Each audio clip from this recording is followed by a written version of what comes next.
मेरा नाम शंकर है और मैं एक छोटे से गांव शिवपुर उत्तर प्रदेश का रहने वाला हूँ। रोजी रोटी की तलाश में मैं अपने गांव से निकलकर बड़े शहर लखनऊ आ गया। यहाँ पहुंचकर मुझे एहसास हुआ कि मेरे पास कोई हुनर नहीं था और मैं बेरोजगारी की हालत में सड़कों पर भटक रहा था। तब मेरे एक पुराने गांव के दोस्त राजू ने मुझ पर मेहरबानी की और मुझे गाड़ी चलाना सिखाया। राजू की बदौलत मुझे एक बड़े भवन बंगले में ड्राइवर की नौकरी मिल गई, जहां सिर्फ मालिक, मालकिन और उनकी इकलौती बेटी रहती थी। मालिक का नाम शेठ धर्मवीर सिंह था और वह शहर के जाने माने व्यवसायी थे। उनकी पत्नी मालकिन दुर्गा देवी भी बहुत नेक और परहेजगार थीं। मालिक ने मुझे अपनी बेटी की गाड़ी पर ड्राइवर के तौर पर रखा। उनकी बेटी का नाम गौरी था और वह एक सुंदर, बुद्धिमान लड़की थी। गौरी लखनऊ के एक मशहूर कॉलेज में पढ़ती थी। मेरा काम उसे रोजाना सुबह कॉलेज छोड़ना और शाम को वापस लाना था। अक्सर वह शाम में अपनी सहेलियों के घर चली जाती, तब भी मैं ही उसे ले जाने और लाने का इंतजाम करता। मैं एक गांव का सीधा सादा इंसान था और अपनी इज्जत के मामले में बहुत संवेदनशील था। मैंने कभी गौरी की तरफ आंख उठाकर भी नहीं देखा। मेरी नजरें हमेशा जमीन पर या सड़क पर टिकी रहती थीं।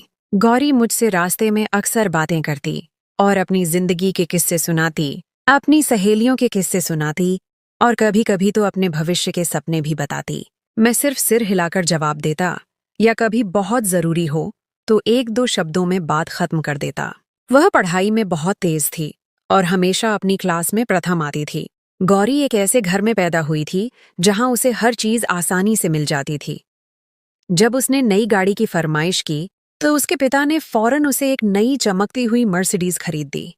गौरी ने खुशी से मुझे दिखाया, देखो शंकर जी, मैंने तुम्हारे लिए नई गाड़ी ली है। मैं हल्का सा मुस्कुरा दिया। उसकी इस बात में एक मासूम सी शरारत थी। गौरी अक्सर बातों बातों में मुझे छेड़ती और मुझसे बेतकल्लुफ होने की कोशिश करती, लेकिन मैं हमेशा अपनी सीमा में रहता। कभी उसे यह महसूस न होने देता कि मैं उसकी किसी बात का गलत मतलब निकाल रहा हूं। वह जब भी खरीदारी करने जाती, मेरे लिए और मेरी छोटी बहन के लिए कुछ न कुछ जरूर लाती, क्योंकि उसे मालूम था कि मेरी छोटी बहन लक्ष्मी की शादी होने वाली थी।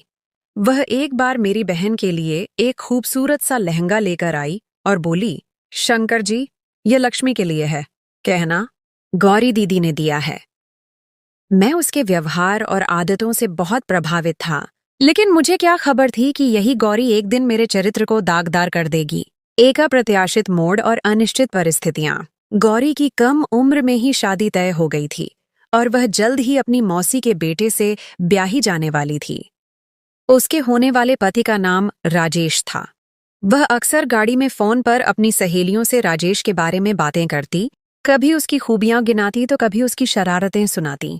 मैं हमेशा इन बातों से बेखबर रहने की कोशिश करता और अपना ध्यान सड़क पर रखता। एक दिन मालिक और मालकिन को अचानक दिल्ली जाना पड़ा। मालिक के बड़े भाई, जो दिल्ली में रहते थे, बहुत बीमार थे और आखिरी वक्त में अपने भाई को देखना चाहते थे। गौरी की परीक्षाएं सिर पर होने की वजह से माता पिता उसे घर पर ही छोड़ने पर मजबूर थे। जाते हुए मालिक ने मुझे यह जिम्मेदारी सौंपी कि मैं गौरी को कॉलेज लाने ले जाने का काम पूरी ईमानदारी से करूं और उसका ख्याल रखूं। मैं 2 साल से उनके साथ काम कर रहा था और वह मुझ पर बहुत भरोसा करते थे। उन्हें मालूम था कि मैंने कभी उनकी बेटी की तरफ गलत नजर से नहीं देखा। मालिक और मालकिन 1 महीने के लिए दिल्ली चले गए और मैं पूरी ईमानदारी के साथ अपनी जिम्मेदारी निभाने लगा।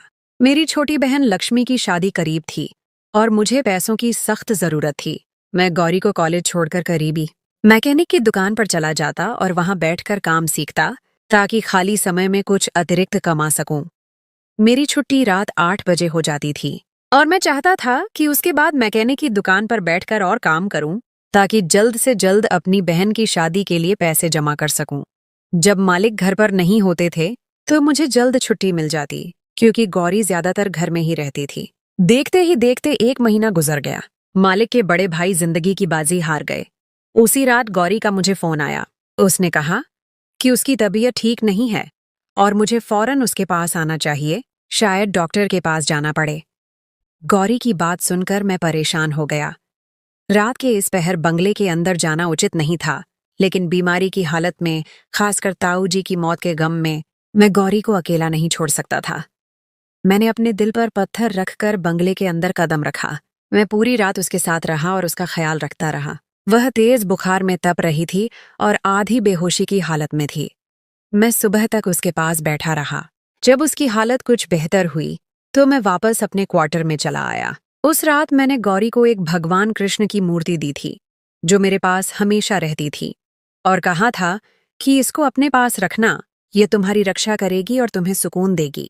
एक नया आरोप और हैरान कर देने वाली सच्चाई। समय तेजी से गुजरता रहा और उस दिन के बाद से गौरी की तबीयत कुछ ठीक नहीं रहने लगी। वह बहुत खोई खोई सी रहने लगी। मुझे लगा शायद वह अपने माता पिता की जुदाई में परेशान है। उसके कॉलेज के नतीजे भी प्रभावित होने लगे थे। टीचर्स ने भी घर पर शिकायत की कि गौरी पढ़ाई में ध्यान नहीं दे रही। मालकिन ने फोन पर मुझसे पूछा कि क्या गौरी ठीक है, तो मैंने उसे यह कहकर टाल दिया कि वह अपनी पढ़ाई को लेकर परेशान है। लेकिन मुझे क्या खबर थी कि हकीकत कुछ और ही थी। मालिक ने और 1 महीना अपने भाई के बच्चों के पास गुजारा और पूरे 2 महीने बाद वह दोनों घर वापस आए। मैं उन्हें देखकर बहुत खुश हुआ, लेकिन उस वक्त मेरे पैरों तले जमीन खिसक गई जब मालिक ने पास पड़ा डंडा उठाकर मुझे बुरी तरह पीटना शुरू कर दिया। वह मुझे भला बुरा कहते जा रहे थे और मारते जा रहे थे। मुझे समझ नहीं आ रहा था कि मुझसे ऐसी कौन सी गलती हो गई है कि मालिक इस कदर गुस्से में हैं कि मेरी बात भी सुनने को तैयार नहीं। और जब मुझे पूरी बात पता चली तो ऐसा लगा जैसे किसी ने मेरे पैरों तले जमीन खींच ली है। गौरी ने मुझ पर यह आरोप लगाया था कि मैंने उसके साथ जबरदस्ती की है और वह गर्भवती है, और उसने डर के मारे यह बात अपने माता पिता को फोन पर नहीं बताई ताकि मैं उसे कोई नुकसान न पहुंचा सकूं। यह सुनकर मेरे दिल पर मानो बिजली गिर पड़ी। मैंने हैरत से गौरी को देखा, जो कमाल से झूठ पर झूठ बोल रही थी। उसके चेहरे पर कोई शर्मिंदगी नहीं थी, बल्कि एक रहस्यमयी सी खामोशी छाई हुई थी। मैं तो गौरी को बहुत ही सीधा सादा और मासूम समझता था, लेकिन उसने तो मेरे चरित्र को ही दागदार कर दिया था। कोई मेरी बात सुनने को राजी नहीं था और गौरी अपने झूठ से पीछे हटने को तैयार नहीं थी। वह कह रही थी कि जिस रात ताऊजी का निधन हुआ उसकी तबीयत ठीक नहीं थी। उसने मुझे कमरे में बुलाया था। उसे लगा था कि शायद उसे डॉक्टर की जरूरत है, लेकिन मैं अस्पताल ले जाने की बजाय उसके साथ गलत काम कर बैठा। मालिक ने पुलिस को बुलाकर मुझे जेल में डलवाने का फैसला किया, लेकिन गौरी ने उन्हें रोक दिया। उसने अपने पिता से कहा कि ऐसा करने से उनकी इज्जत पर आंच आएगी। गौरी के पिता ने मुझे नौकरी से निकाल दिया और मैं बहुत परेशान था। मेरे पास करने के लिए कोई काम नहीं था और इतनी जल्दी मुझे दूसरी नौकरी भी नहीं मिल रही थी, जबकि मेरी बहन लक्ष्मी की शादी सिर पर आ गई थी। मैं मालिक के दिए हुए सर्वेंट क्वार्टर में रहता था और अब मेरे पास रहने के लिए भी कोई जगह नहीं थी। मैंने मालिक से बहुत मिन्नतें की, हाथ जोड़े, यहाँ तक कि अपने माता पिता की कसम खाई कि मैं बेगुनाह हूँ, लेकिन सब बेसूद। उनके कान पर जूं तक नहीं रेंगी। एक मजबूरी का रिश्ता और खुलासे। इसीलिए मैं मजबूर होकर दोबारा मालिक के द्वार पर गया और उन्हें अपनी बेगुनाही का यकीन दिलाना चाहा, लेकिन उन्होंने मेरे सामने ऐसी शर्त रखी कि मेरे होश उड़ गए। मालिक ने मुझसे कहा, तुम्हें गौरी से कुछ महीने के लिए विवाह करना होगा। जब बच्चे का जन्म हो जाए तो फिर तुम उसे छोड़कर चले जाना। हमने बच्चा गिराने की बहुत कोशिश की, लेकिन सब डॉक्टरों ने यही कहा कि इस प्रक्रिया में गौरी को खतरा हो सकता है और मैं अपनी इकलौती बेटी को खोना नहीं चाहता। गौरी का मंगेतर राजेश भी उसे छोड़कर चला गया है और इससे पहले कि समाज में हमारी बदनामी हो, हम गौरी को तुम्हारे साथ विदा कर देंगे और तुम उसे अपने साथ अपने गांव ले जाना। जब बच्चे का जन्म हो जाएगा तो उसके बाद हम गौरी को वापस ले लेंगे। मैं जानता था कि यह बच्चा मेरा नहीं है और गौरी ने झूठ बोला है, लेकिन इसके बावजूद मैं इस पर राजी हो गया था, क्योंकि मुझे अपनी बहन की शादी के लिए पैसों की जरूरत थी और जल्दी इतने पैसे मुझे सिर्फ मालिक ही दे सकते थे। उन्होंने मुझे 5 लाख रुपए देने का वादा किया, इसीलिए मैंने गौरी से शादी करने के लिए हामी भर ली और उसके साथ हिंदू रीति रिवाजों के अनुसार विवाह करके उसे गांव ले आया। इसमें कोई बड़ा उत्सव नहीं हुआ, बस एक छोटी सी रस्म हुई। गौरी बहुत शांत थी। मैंने भी गांव पहुंचने तक सारा रास्ता उससे कोई बात न की थी। विवाह के फौरन बाद हम दोनों गाड़ी के जरिए गांव आ गए थे। मेरी माँ और घर वाले गौरी को देखकर हैरान रह गए और जब मैंने अपनी माँ को बताया कि मैंने शादी कर ली है तो मेरी माँ हैरान रह गई और कहने लगी, इतनी बड़ी बात तूने मुझे बताई भी नहीं। तेरी शादी को लेकर मेरे कितने सपने थे। लेकिन फिर गौरी की मौजूदगी को महसूस करते हुए मेरी माँ शांत हो गई और गौरी को प्यार करने लगी। गौरी बहुत खूबसूरत थी, इतनी प्यारी और कम उम्र की बहू देखकर मेरी माँ की सारी शिकायतें दूर हो गईं और वह गौरी को मेरे कमरे में ले गई और उसे गांव की औरतों की तरह सजाने लगी। उसने गौरी को लाल साड़ी और चूड़ियां पहनाईं, उसके बालों में गजरे लगाए और उसे बिंदी से सजाया। मैं बहन की शादी के इंतजाम देखने लगा और शाम ढलले जब कमरे में आया तो गौरी दुल्हन के रूप में मेरे बिस्तर पर बैठी हुई थी। उसे देखकर मैं आश्चर्यचकित रह गया। वह कोई परी मालूम होती थी। पहली नजर में ही मैं अपनी पत्नी पर दिल हार बैठा था, लेकिन मैं भूल सकता था कि मेरी इसी पत्नी ने मुझे किस तरह चरित्रहीन साबित किया है। मैं उसके करीब बिस्तर पर आकर बैठा तो वह डर के मारे कांपने लगी। उसे अच्छे से मालूम था कि उसने मुझसे किस तरह शादी की है। मैं उससे पहले कि उससे कुछ कहता, वह खुद ही रोने लगी और मेरे पैरों में बैठ गई। उसके आंसू मेरे दिल पर गिर रहे थे, क्योंकि मैंने उसे हमेशा ही बहुत सच्चा और अच्छा पाया था। गौरी रोते हुए मुझसे कहने लगी कि उसने जो आरोप मुझ पर लगाया है उसके लिए शर्मिंदा है और उसे अपनी गलती का पूरी तरह एहसास है, लेकिन यह सब कुछ उसने मुझे बदनाम करने के लिए नहीं किया, बल्कि बहुत ही मजबूरी में किया है। मैंने गुस्से भरी निगाहों से गौरी को देखा और उसे साफ शब्दों में कह दिया, तुमने कितनी मजबूरी में ही यह सब क्यों न किया हो, लेकिन तुम्हारे इस कर्म से मेरी इज्जत 2 कौड़ी की भी न रही। तुम अपने पाप को मेरे सिर थोप कर निर्दोष बन गईं और मैं बेगुनाह होते हुए भी अपने मालिक की नजरों में गिर गया। मैं चाहकर भी तुम्हें कभी माफ नहीं कर पाऊंगा, लेकिन मैं इतना छोटा दिल वाला नहीं हूं कि अपनी विवाहित स्त्री के साथ कोई ज्यादती करूं। इसीलिए तुम इस कमरे में आसानी से रह सकती हो। तुम्हें किसी चीज की कोई तकलीफ नहीं होगी और जब तुम अपने पाप को इस दुनिया में ले आओ तो यहां से जाने पर भी आजाद होगी। मैं खुद तुम्हें तुम्हारी संतान के साथ तुम्हारे घर छोड़ आऊंगा। मैं गौरी को अपने पैरों से उठाकर बिस्तर पर बिठाते हुए कमरे से बाहर निकलने लगा। जब गौरी के शब्दों ने मेरे पैरों को जंजीर कर दिया, वह कहने लगी, मैंने कोई पाप नहीं किया है कि जिसकी पैदाइश तक मुझे यहाँ इंतजार करना पड़े। नहीं, मैंने आपको आपके मालिक की नजरों में गिराया है, बल्कि आपके मालिक तो आपसे बहुत प्रेम करते हैं और वह आप पर सबसे ज्यादा भरोसा करते हैं, और इसीलिए आपके मालिक ने अपनी जिंदगी की सबसे कीमती चीज आपको सौंप दी है और मुझे यह आदेश दिया था कि मैं शादी के बाद आपको सारी सच्चाई बता दूं। गौरी की बातों ने मुझे हैरान कर दिया था। मैं पलटकर गौरी का चेहरा देखने लगा, जहां मासूमियत छाई हुई थी। वह उस वक्त एक 18 साल की मासूम सी लड़की थी, जो न जाने किन परिस्थितियों से गुजर रही थी। वह कहने लगी कि वह गर्भवती नहीं है, बल्कि उसके पिता ने मुझसे यह झूठ कहा है और उसके पिता ने यह सब बहुत मजबूरी में किया है, क्योंकि वह अपनी बेटी की जान बचाना चाहते थे। सच्चाई की परतें खुलती हैं। गौरी मेरे करीब आकर मेरा हाथ अपने हाथों में थाम लिया और मुझे अपने साथ लिए बिस्तर पर बैठ गई।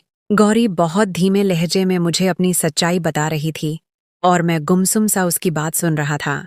गौरी कहने लगी कि उसकी मौसी ने बचपन से ही अपने बेटे राजेश के लिए उसका रिश्ता मांग रखा था और गौरी के पिता ने अपनी साली की अच्छी आदत देखकर गौरी का रिश्ता अपनी पत्नी के भांजे से तय कर दिया था।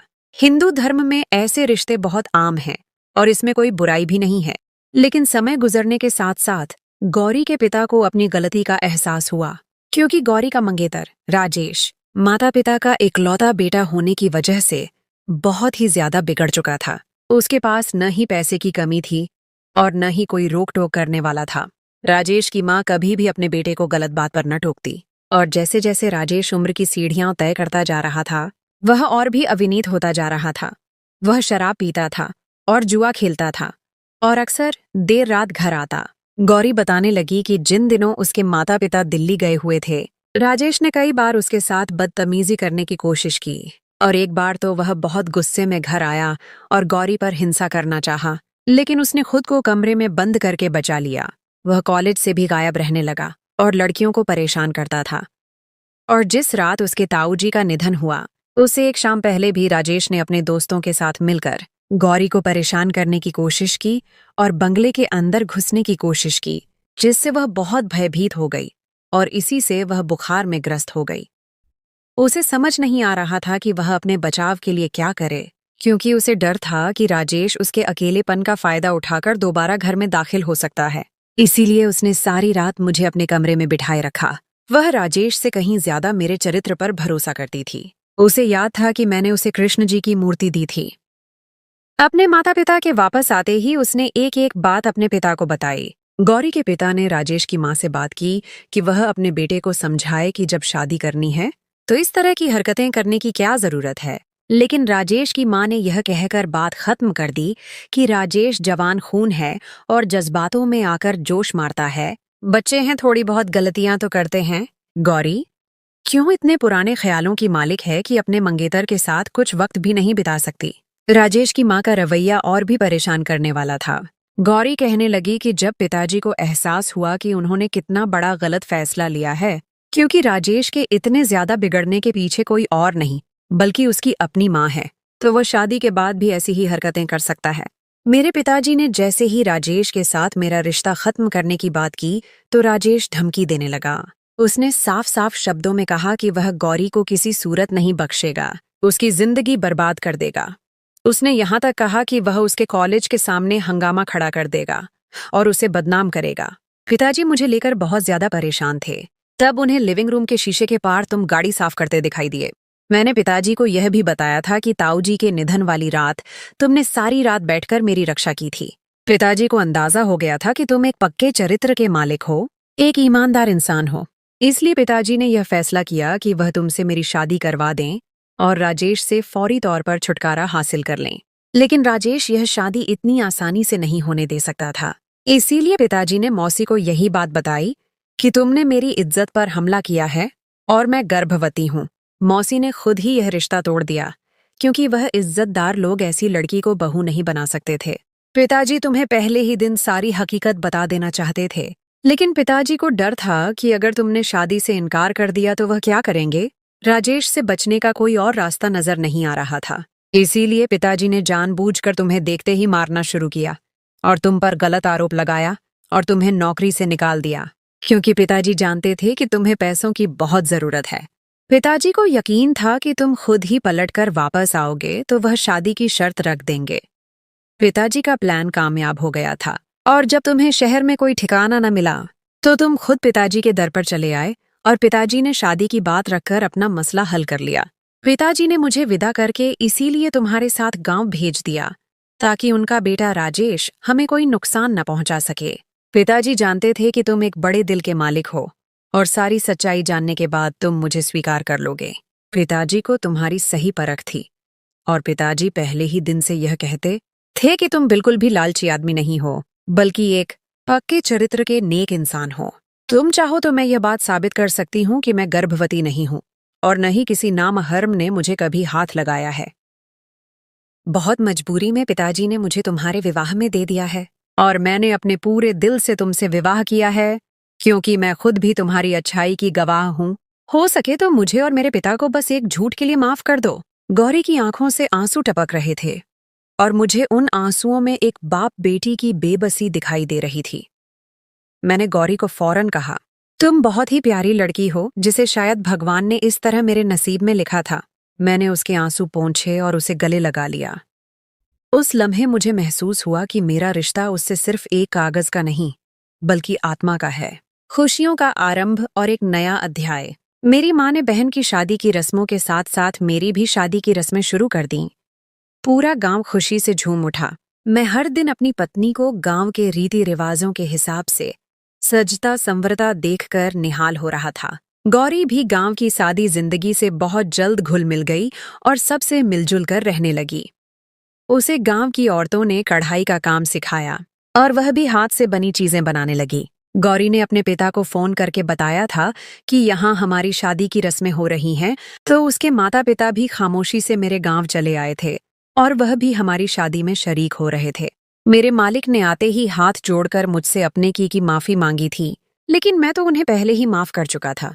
मैं खुद एक बहन का भाई था और मुझे अच्छी तरह अंदाजा था कि कोई भी पिता या भाई अपनी बेटी की शादी किसी भी ऐसे व्यक्ति से नहीं कर सकता जो बदकिरदार और अय्याश हो। राजेश को जब हमारी शादी की खबर मिली तो वह गांव आया और मुझे और गौरी को नुकसान पहुंचाने की कोशिश की, लेकिन गांव वालों ने उसे भगा दिया।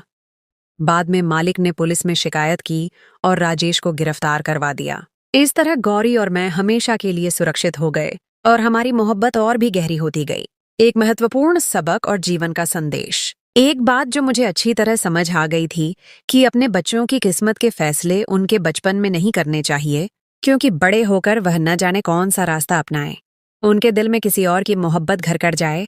आप इस बात से वाकिफ नहीं हो सकते, और आपकी बहन या बेटी इतनी सस्ती नहीं होती कि आप उसे किसी बदकिरदार व्यक्ति के साथ ब्याह दें, जिसके दिल में किसी और की तस्वीर हो। परिवार की इज्जत को बचाने के लिए झूठ बोलना कभी कभी मजबूरी बन जाता है, लेकिन सच्चाई हमेशा जीतती है। यह कहानी हमें सिखाती है कि जिंदगी में रिश्ते सिर्फ खून के नहीं होते। कभी कभी मजबूरी और हालात भी ऐसे रिश्ते बना देते हैं जो दुनिया की हर ताकत से ज्यादा मजबूत होते हैं। गौरी और शंकर की यह दास्तान सच्चाई, प्रेम और निष्ठा की एक ऐसी मिसाल है जो हमें याद दिलाती है कि सच्चे दिल से किया गया कोई भी काम व्यर्थ नहीं जाता, और धर्म, कर्तव्य और कर्म कार्य का फल हमेशा मिलता है। तो दोस्तों, यह थी शंकर और गौरी की दिल को छू लेने वाली कहानी। अगर आपको ये कहानी पसंद आई हो तो वीडियो को लाइक करें और चैनल को सब्सक्राइब करना न भूलें, ताकि आप ऐसी और भी दिल छू लेने वाली कहानियां सुन सकें। आपके विचार जानना चाहेंगे कि इस कहानी में सबसे ज्यादा किस चीज ने आपको प्रभावित किया।